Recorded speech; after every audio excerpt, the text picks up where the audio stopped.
अस्सलाम वालेकुम दोस्तों, मेरे बहन और भाइयों, आप उम्मीद है आप सब खैरियत से होंगे।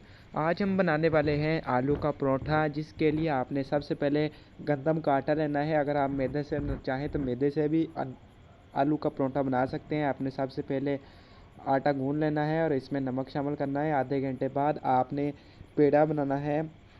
आधा घंटा आप आटा रखेंगे तो इससे आपका परोठा अच्छा बन जाएगा। इसके बाद पेड़ा बनाने के बाद इसको थोड़े से साइज़ में इसको हाथ से थपथपाई करेंगे। जब थपथपाई कर लेंगे तो इसमें इसके ऊपर आलू जो हमने सालन बना कर रखा हुआ है इसको हम लगाने वाले हैं ऊपर। इस तरह आपने छोटा सा पहले पेड़ा बनाना है, इतना बड़ा आपने पेड़ा नहीं बनाना, नहीं तो ये टूट जाएगा। इस तरह आपने छोटा सा पहले एक तरफ का पेड़ा बना लेना है। इसके दरमियान में इसमें सालन हम डाल लेते हैं, आलू का सालन इसमें हम अच्छी तरह डाल लेंगे।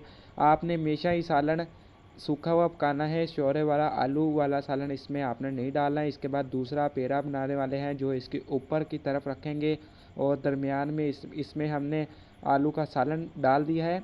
ऊपर और नीचे पेड़े हो जाएंगे तो ये आलू का सालन बीच में रह जाएगा, तो बहुत ही स्वादिष्ट सा हमारा आलू का परोठा बनकर तैयार हो जाएगा। इसके बाद आपने अच्छी तरह इसको दबा लेना है साइड से, क्यों ना कि हमारे आलू का सालन बाहर ना निकले। और इसके बाद अच्छी तरह दबाने के बाद अब हम इसको अच्छी तरह थपथपाएंगे हाथों से, अच्छी तरह थपथपाएंगे और बड़ा सा पेड़ा बना लेंगे। अब आप पेड़ा बनाएंगे तो अब ये फटेगा नहीं। अगर आप पहले से पेड़ा बड़ा बना लेंगे, आलू इसमें डालेंगे तो ये फट जाएगा। ये देख रहे हैं माशाल्लाह से कितना ही खूबसूरत पेड़ा बन चुका है। अब आपने एक अदर तवा की ज़रूरत पड़ेगी। तवे को लेना है, हल्की आंच पर आपने परोठे को डाल लेना है, आलू के परोठे को। इसके नीचे आपने थोड़ा सा घी या तेल लगा लेना है।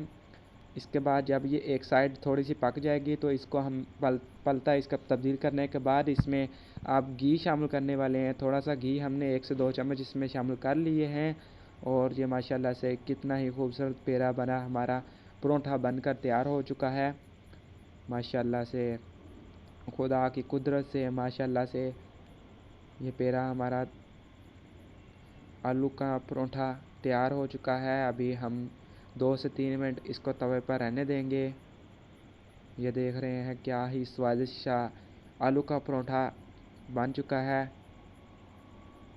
खुदा की करम नवाजियाँ हैं जिसने ये आटा अता किया। इसके बाद 2 से 3 मिनट रखने के बाद माशाल्लाह से हमारा आलू का परोठा बनकर तैयार हो गया है। वीडियो पसंद आए तो लाइक ज़रूर करें।